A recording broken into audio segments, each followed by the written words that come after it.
Hey everyone, welcome to Princess of Gay. I'm your host Connie, and today we are here with my blind reaction to some more Total Drama Island 2023.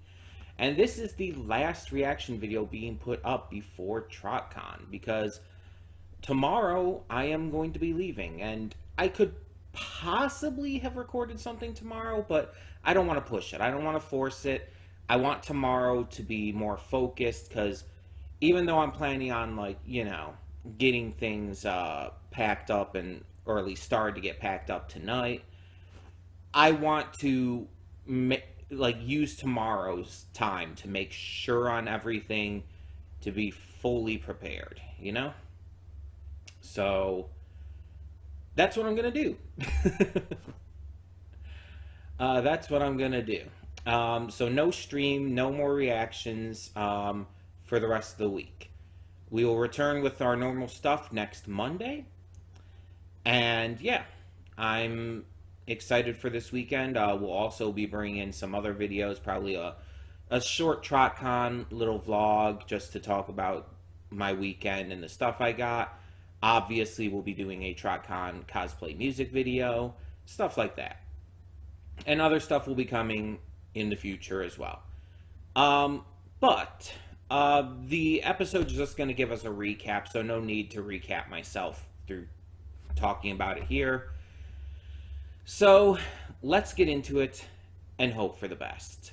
So when the screen fades to black, pause this redirect and go to the description below. Follow the link to the reaction, and after you watch it, come back here to the redirect and resume play. Because after it fades to black and then fades back in, everything from that point forward will be my afterthoughts and will contain spoilers to the episode. So, that being said, thank you so much for tuning in, and I will see you at the reaction. And we are back, and we'll begin with spoilers in 3, 2, 1, now. I want you to remind me in the comments, whoever's watching this, if you can remind me on something right quick. Has there ever been a contestant in this series who has won because of how smart they played throughout the entirety of the season, who has won because of how just pretty much perfectly they schemed and planned and worked everything out? Has there ever been a contestant who has won has won because of those reasons?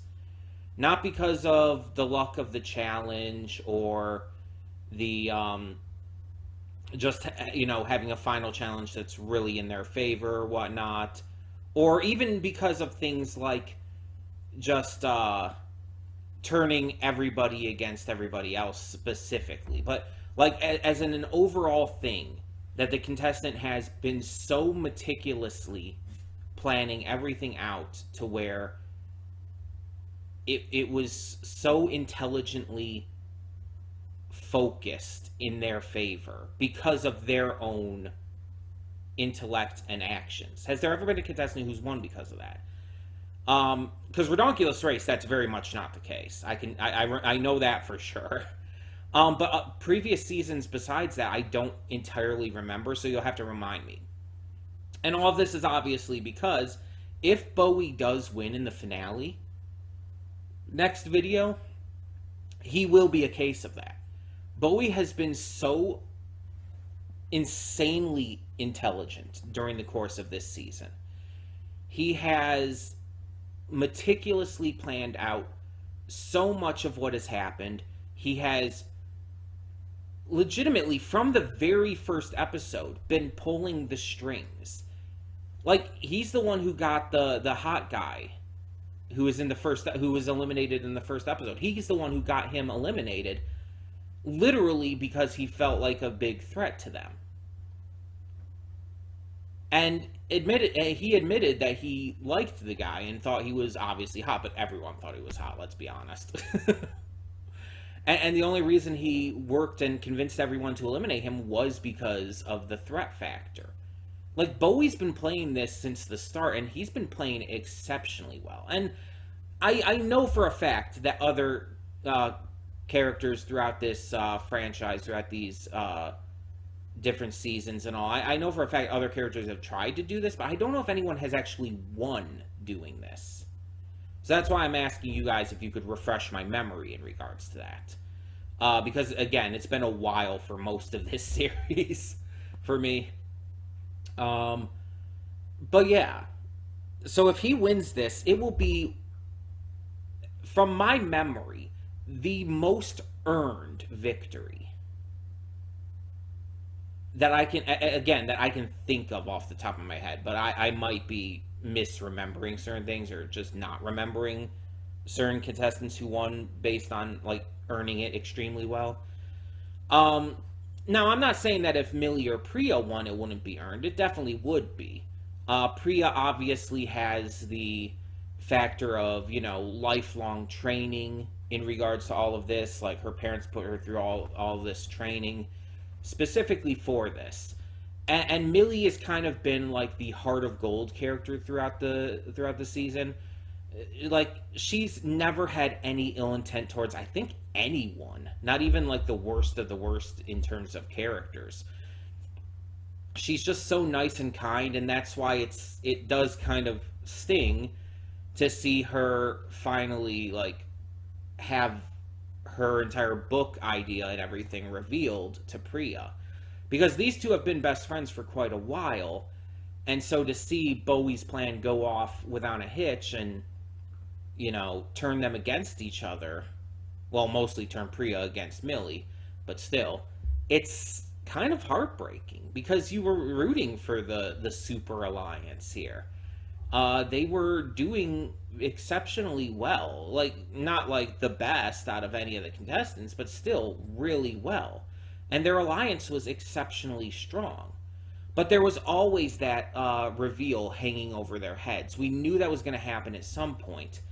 The fact that it waited until the second to last episode of the season is a little surprising, but hey. It was a genuinely fascinating concept to have the contestants do, or like be involved in this kind of way. Because again, I might be misremembering, but I don't think the contestants were like this smart in previous seasons.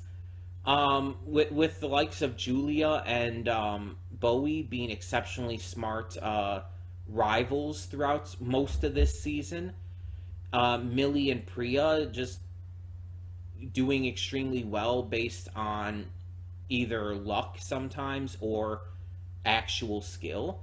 And you've seen other characters do exceptionally well throughout the season as well, even ones who are now eliminated.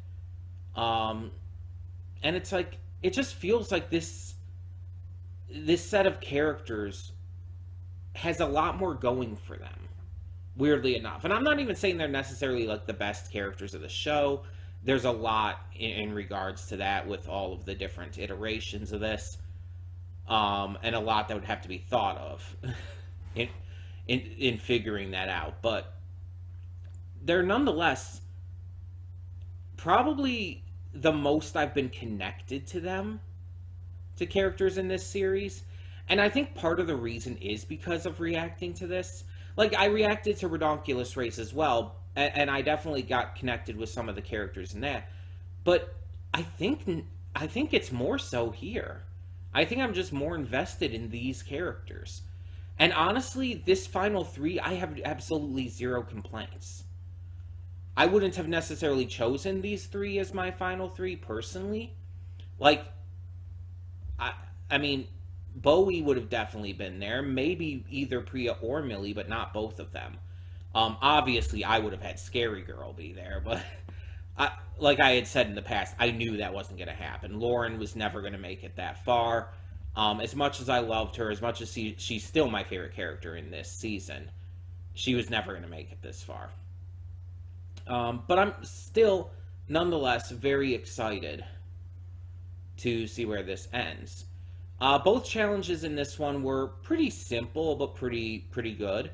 I like the taking selfie with different animals, each type of animal worth a different amount of points. Like, I think that was a very cool idea. I really like that. And obviously, like, there's the dangerous animals, but then there's animals who are dangerous who you wouldn't think would be, like the fucking turtle. It's like we got some TMNT shit in here.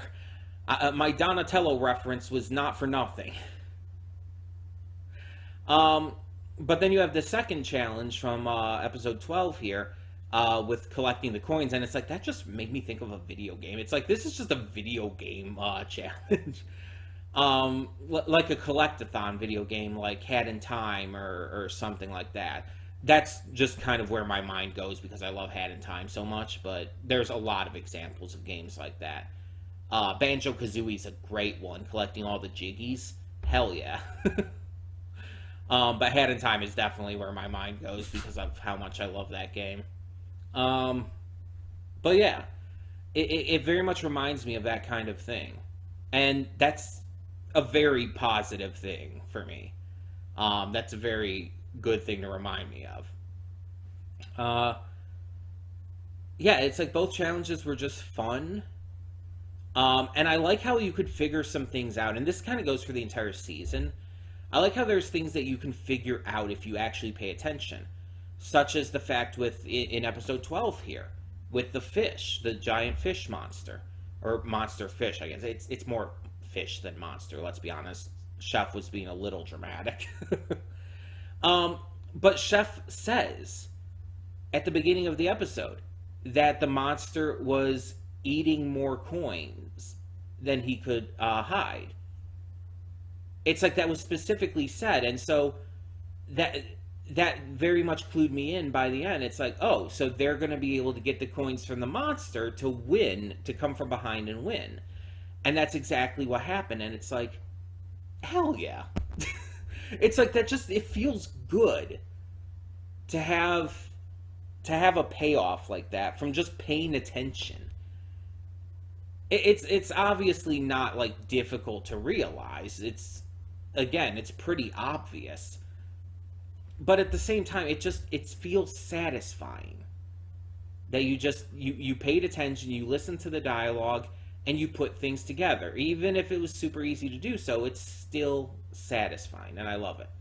I know I said that like 3 times, but that's how much I wanted to hammer that in. Yeah, I think based on where we have gone, the choices for the final 3 are the best choices. Based on like where we were at before at the start of these 2 episodes, I think that there's really no better way to have done it. Julia was way too strong. And I mean that with both love and hate. Julia was way too strong a contestant to put in the finals, because let's be honest, if she made it to the finals, I think it's pretty much guaranteed she'd win. By having the other contestants vote against her and make sure to vote her out prior to the finals, it makes it a little more even. Although Bowie pulling all the strings and everything does skew it a little bit back towards him. Though, we don't know how this is going to go. Things could end up turning against him with whatever the challenge is. Or hell, maybe Priya and Millie end up actually making up. Maybe they don't end up staying enemies anymore. That could be a big twist. We don't know what's going to happen, but this feels more balanced. If Julia was there, it wouldn't be as balanced, I feel. And Emma? I just never saw Emma making it, honestly, as far as she did. I am surprised she made it as far as she did. And after the entire thing with her getting back together with Chase, let's be honest, we wanted her out. It's like, I didn't hate her like maybe some other characters, but that decision was so toxically annoying. Like, even the other characters were pointing out how upsetting that was. How like, Bowie pointed out how he lost all respect for her. Chef was even extremely disappointed by that. It's like, yeah, we kind of just wanted her gone at that point. She very much disappointed all of us. And the sad thing is, it's extremely realistic. Like it's very realistic in real life when there's a lot of women and even men and NBs as well who get back together with toxic partners from their past. And it's not okay. It's extremely not okay for anyone involved. And it's just going to lead to more toxicity and terrible decisions and situations. Like this kind of situation is not good for Emma at all. It's not good for Chase either. I almost forgot his name. It's not good for Chase either. It's not good for either of them. They needed to move on. And I get it. It's total drama. Of course, you're going to have shit like this happen. You're going to have things not end as well as you would want and hope. Of course. That's just how things go. But at the same time, it's still disappointing, you know? Because it's like Emma was a likable character, and you kind of got behind her with everything that was going on with Chase, especially when you really started to hear other stuff that Chase did besides just the cutting the brakes. That was really fucking bad. But even other stuff when you started to find out, like when they were talking about while they were doing the standing on the logs thing and everything, and it's like, oh my god, the shit he has done. It's like nobody liked him. None of the other contestants. I don't think Chris really had an opinion, but Chef definitely didn't like him. Um, Chris, I think, was just enjoying the drama. But it's like, oh my god, it's like he is the worst. He is so terrible. He's like one of the Paul brothers. And and that's saying something. Like that he kind of reminds me of one of the Paul brothers because those two are absolute trash. Like I barely consider them human beings. They are so trash. I would personally say Logan Paul is worse than his brother. What is his brother's name? Oh my god, I can't think of it. It starts with a J, right? He's the one who's less in the news, I guess you could say. Jake Paul. He's less commonly talked about, which is probably a good thing because he's terrible too. But I would say that Logan is the worst one. If for no other reason than the Japanese forest situation, which is probably one of the angriest moments of my life when I found out about that. Like, I was so livid when I found out about that. Like, oh my god. And so the fact that Chase reminded me of him, um, of the Paul brothers in general, but especially of Logan, it's like, yeah, that tells you how much I disliked him. um, but yeah, Chase was one of the worst. Ripper was one of the worst for sure. Um, this season though was really good, and obviously there's one more episode left. But I just have to say that this season was really good as a whole. There was the one farting episode, which luckily had some good comedy with the Raptors and Julia. Like that was really good. But the farting shit, it's like, yeah, why do these writers and all think that fart humor is funny? It's never been funny. You've been doing this for well over a decade at this point. Like, why do you think this is funny? It's never been funny. It wasn't funny then, it's not funny now. It's consistently like referred to as the worst part of any of these seasons, and yet you still do it. I get that at this point it's kind of a trademark of total drama, but that doesn't make it a good thing. Um, but yeah, either way, I liked Bowie, I like Millie, I like Priya. Bowie is this my second favorite of the entire season after Lauren. Millie and Priya are both up there as well.